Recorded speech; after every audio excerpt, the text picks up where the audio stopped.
If it deflects it back at them, that would be really cool.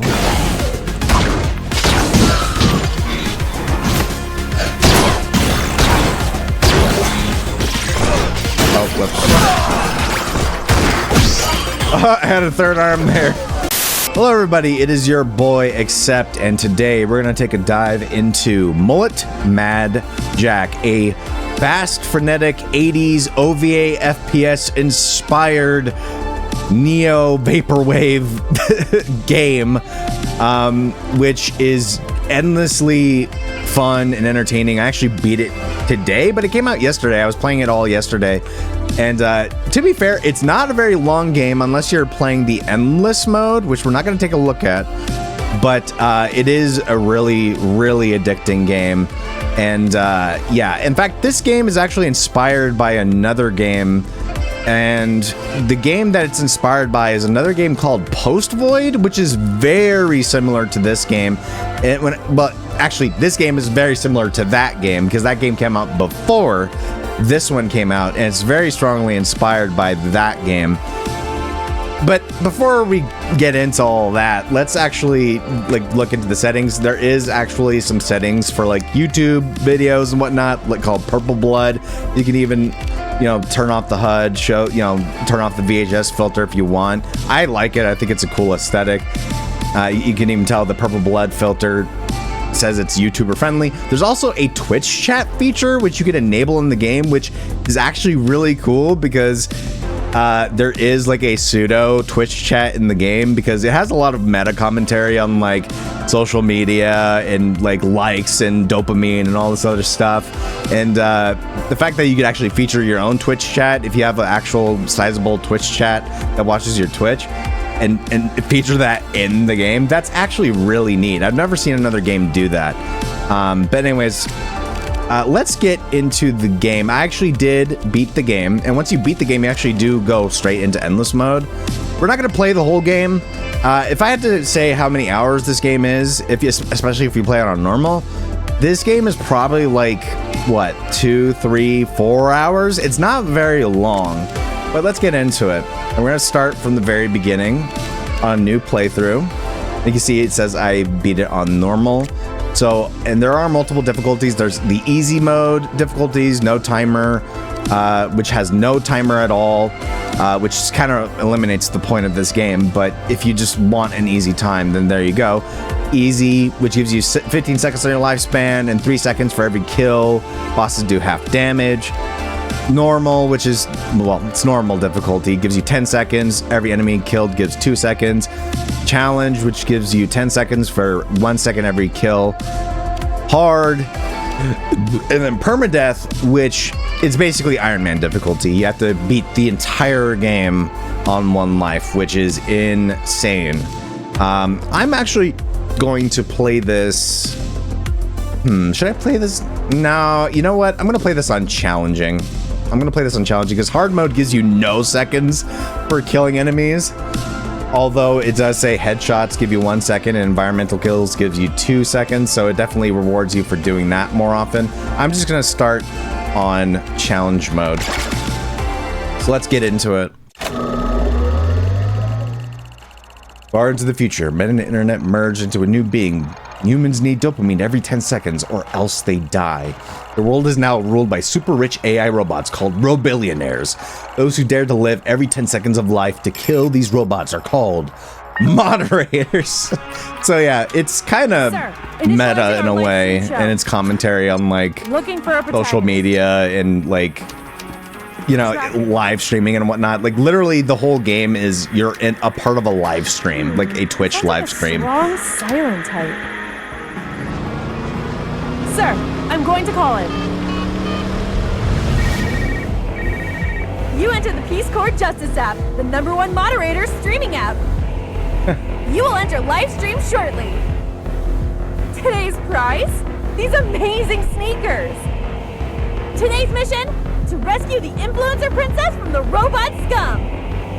Yes, your whole mission is to rescue a thought influencer on the internet. We'll triangulate her location. That's hilarious. She's... Oh Right in front of you! Watch out!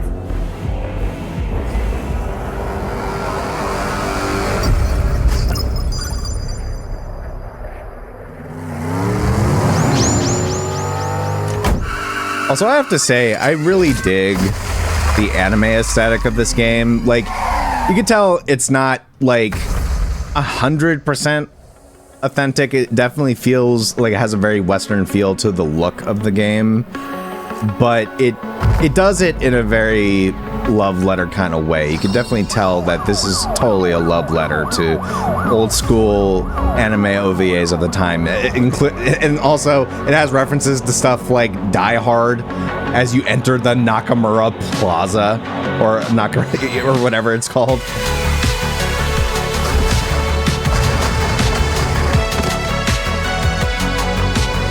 Also, the music is fucking great.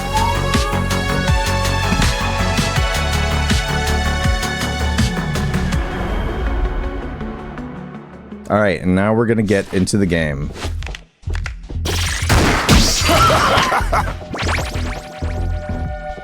Okay, and it gives you some basic tutorials, which I want to know how to turn it off. I think it's part of the HUD, but it doesn't tell you what it turns off. Let me turn that off. See what that actually changes. No, that did not change anything. So I wish you could turn the tooltips off, but it is nice that it's there. So if you don't know how to play it, you can at least know what to do. And I want to say, as far as like the way the game controls and whatnot, it is very tight. Also, just everything is so satisfying. You know, just from like kicking enemies, shooting enemies, even stuff like this. Hey, moderator! It's official! We're now on live stream! Millions Like this- are watching you save our princess! I love just the humor of this game too, but it's not like super cringe type of humor. Like it's very, like I was kind of worried that the humor of this game was going to be very like cringe leet shit. Like, you know, like the kind of stuff you would see in certain AAA games where they try to make meta like humor on like internet culture and whatnot, and it just doesn't land at all, and it's just super cringy. This is actually pretty legit. I would say the way the humor is done in this game. We're putting the audience's love into your bloodstream! By the way, I'm gonna say this right now. I'm so glad you could turn her voice off. She kind of annoys me. She's not, I mean, to be fair though, she has grown on me a little bit, but I'm glad they added an option to mute her, because I have a feeling when they did that demo for the Steam Fest or whatever it was, that time demo, that was probably one of the complaints a lot of people had, was that she was not very, you know, she was kind of annoying to listen to, and people probably wanted to mute her but couldn't. So the fact that you could actually click on her portrait whenever she talks just to mute her, that is super nice. Your blood feels the sweet, sweet flavor of those lights! You now have 10 seconds of life! And then, as you can see on the corner, or the bottom right corner, there's the quote-unquote Twitch chat, which actually supposedly will be an actual Twitch chat if you link this game to Twitch. But if you bore the audience not killing anything, they will let you die after 10 seconds! Ready? Go moderate these damn robots! Yeah, all right, let's moderate some bots. And like the lady said on the phone, the goal is to get to the level, killing as many enemies as you can to keep your seconds, you know, high. Because if you don't, you'll run out of seconds. But if you take damage, you also lose seconds. So if you take too much damage, you die. If you wait too long before killing enemies, you die. So the whole point is to get to the level, killing as many enemies to keep those seconds up, so that, and not getting shot as many times as possible. I'm gonna mute her. Tracking. You have 10 floors to reach. I'm sorry, I muted you. When you die, you come back to all these floors. Here goes the first floor. And yeah, if you die before you get to the 10th floor, you have to start all over. But it's not as brutal as it sounds. It can be at times, especially in the later levels when it gets really difficult. Also, I just want to say the gameplay flow of this game is super good. And just those first person like kills are so fucking good. Just so satisfying.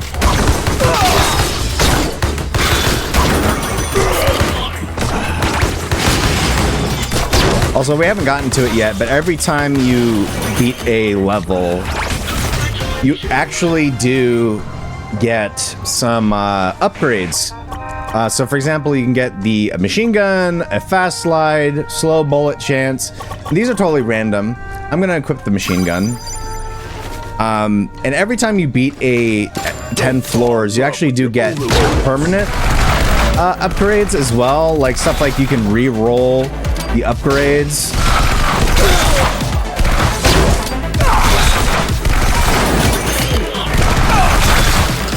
So that's really cool.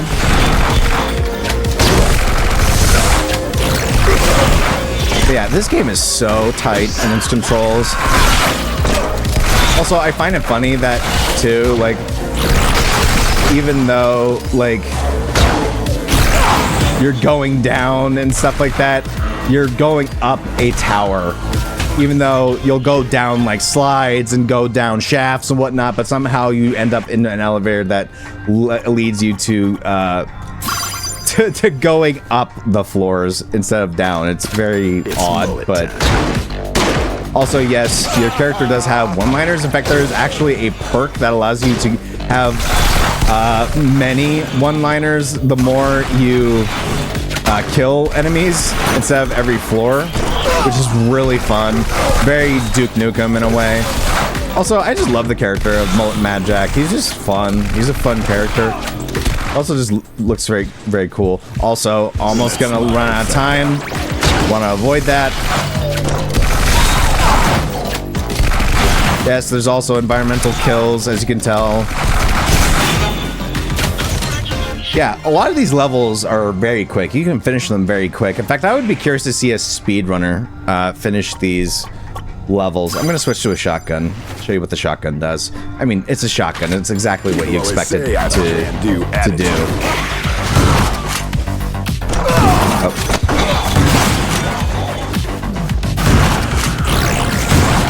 Okay. Oh my god.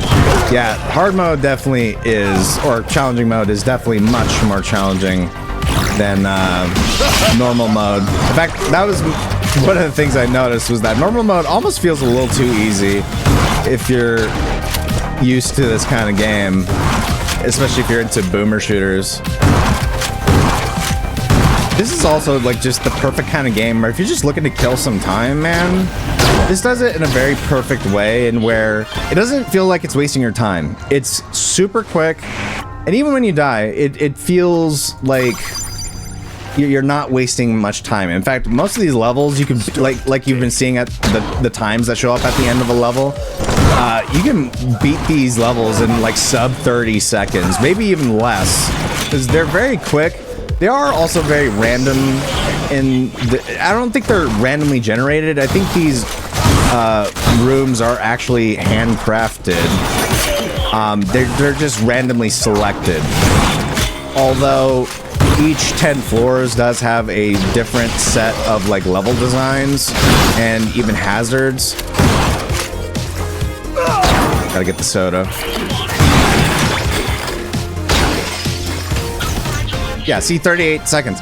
Super quick. Like, I love how quick this game is and can be. In fact, I'd be curious to see a speedrunner play this game, like, on, like, Iron Man difficulty. I'd be curious to see how quick you could actually get through this game, because I imagine it'd be pretty cool. Toxic smell, your manliness weakens everything that dares touch you, so basically everything is much more easy to kill if you include this. But, you know what, let's switch to the katana.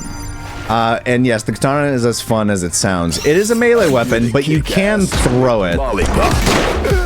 This is the frost variation, which freezes enemies, which after throwing the weapon, you can actually freeze them. There is a fire variant. Also, another cool thing, you can actually upgrade these weapons.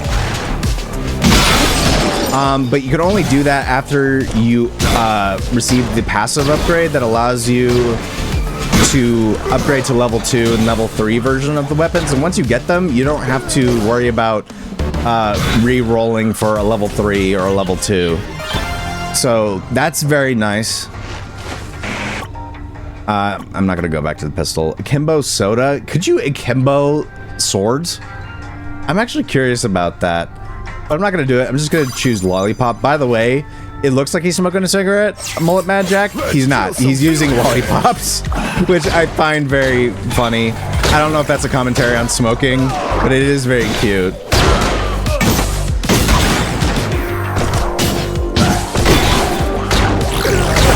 Oh my god, just the game flow of this game is so good. Also, I want to say, while this is definitely, like, some would say this is even a ripoff of Post Void, one thing I will say in this game's favor is it is much easier on the eyes. The biggest problem with Post Void, and yes, I did kill that guy with a book. Oh, I missed. Post Void, the biggest problem that I had with that game was that it was very harsh on the eyes in the way it looked. It was just I don't know how to describe it. I'll show some gameplay footage of that game just to kind of give you an idea on how hard on the eyes it is. Also, quick warning to those who are super sensitive to bright flashing lights. This segment may induce seizures, so go to the timestamps below where it says seizure warning, and you skip ahead after that segment, and you know, to avoid this. So yeah, just quick warning.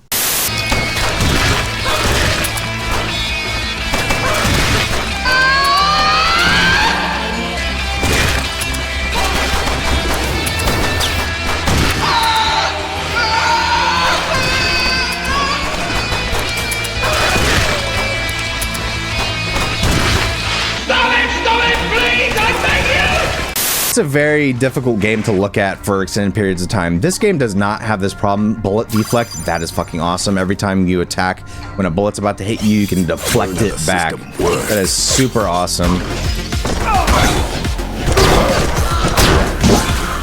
I don't know if it deflects it back at them.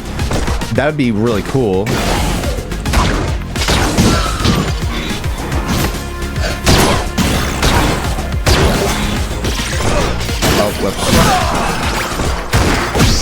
Oh, I had a third arm there.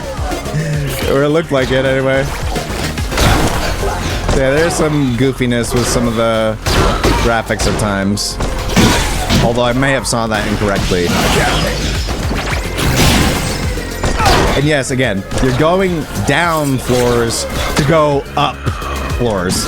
Makes no sense, but I love that kind of video game logic. Like, again, the game's sense of humor is funny. It doesn't call attention to it either. Like, in a worse game, I think they would have called attention to how stupid that is. But the fact that it doesn't is to its favor. It's definitely a game that is ridiculous, but it doesn't call attention to how ridiculous it is, because you know it's ridiculous. All right, now we're near the boss area.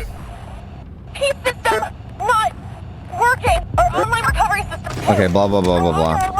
And yes, he is using a flashlight, despite the fact that he has a iPhone, or like a smartphone. Cyber Beholder.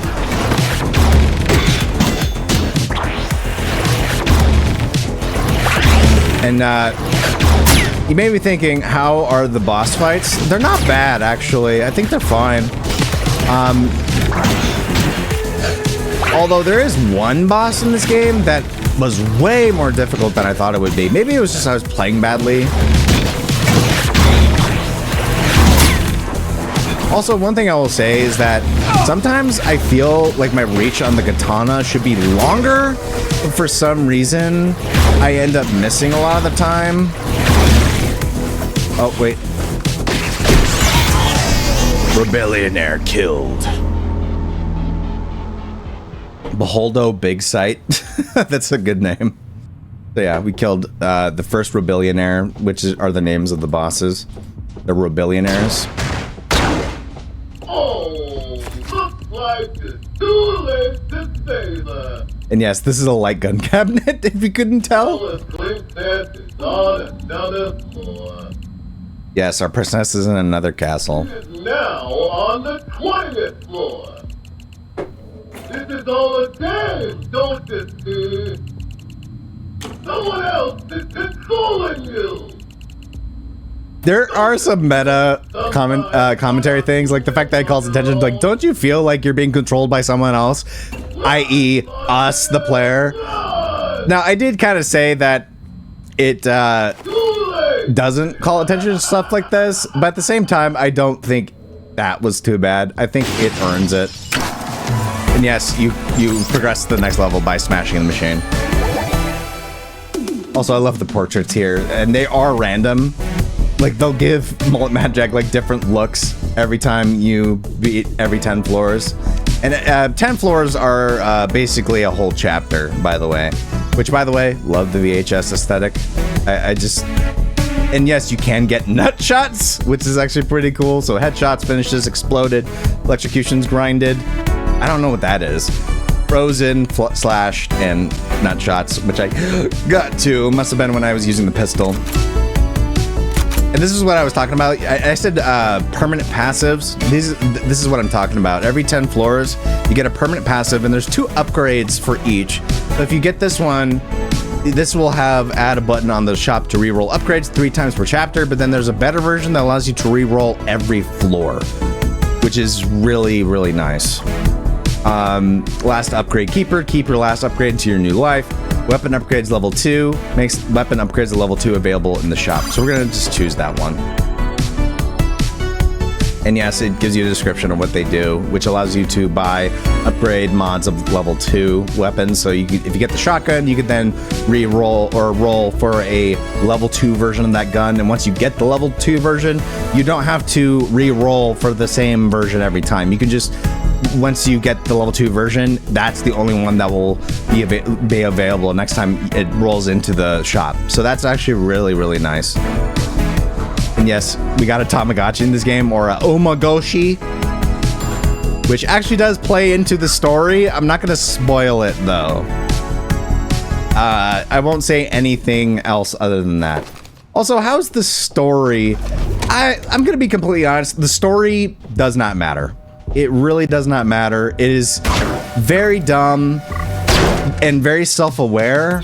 But again, it plays into how ridiculous it can be. And I really love that fact that it's absolutely stupid. Now, you can tell that it added new hazards. Now there's acid pits, which you have to dash over. And every 10 floors, it'll include new hazards. Also, there are now locked doors, which you have to either shoot off. But since I have a sword, I could just... Woo! Our systems are back online, baby! Also... And you get a checkpoint! I don't want to hear your voice right now. You're interrupting my commentary, lady. Yeah, for some reason, this is kind of buggy. Maybe this will be patched on the next patch. Sometimes this doesn't work. I don't know if it's because... Yeah, I made it to a new chapter, and so it just forgot to do that. But our princesses, but you know, I wish it wouldn't do that. I wish if you put it on mute, it muted all the time. So I don't know if it has something to do with the programming or whatnot, but yeah, it's kind of annoying.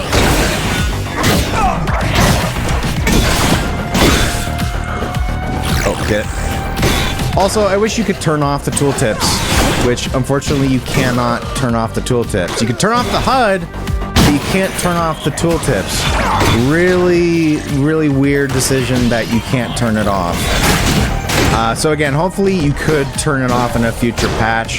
I wouldn't be surprised if people made note of that, because it's useful on the first playthrough. But after a certain amount of time, like, it doesn't give you anything new. It's just the same stuff over and over again, and kind of obscure parts of the screen. So as you can see now, we got a level 2 that just popped up for our frozen sword, the Frozen Flame, cold extra damage, especially on bosses, which gives us a nice blue blade now, and it does extra damage. Shell, no ghost. That was a Ghost of the Shell reference. It does have references like that.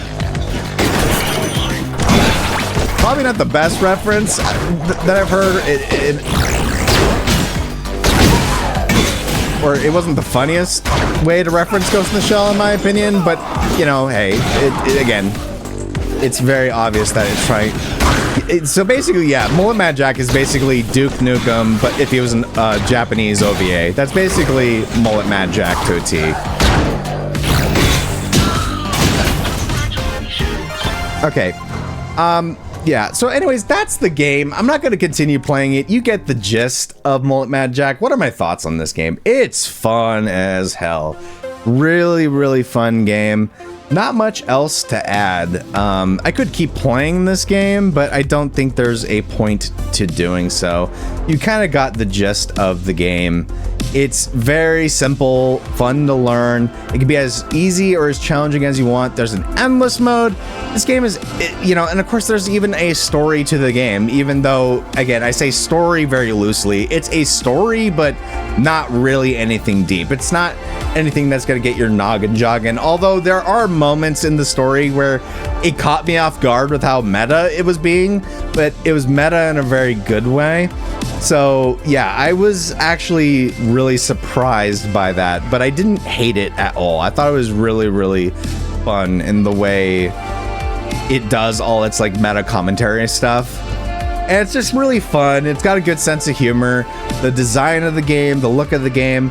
Yeah, if you liked Post Void but hated the look of the game, like it was just hard to look at for extended periods of time, Mullet Mad Jack is that game, but I would say even better if I'm being completely honest. Don't get twisted, I thought Post Void was fun, but this game is honestly a good iteration on that formula.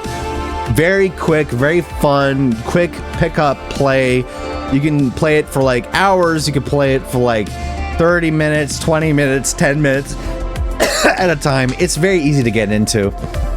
Yeah, I think it's totally recommended. I totally recommend this game. Really, really, really fun. Anyways, thank you guys for watching, and I will see you guys on the flip side. And if you want to see me make more kind of videos like this, please hit the like button and leave a comment down below. Let me know what you think I could do better on future videos. And as always, my name is Accept. I hope you have a nice day, night, whatever makes you happy, and to keep it real, peace.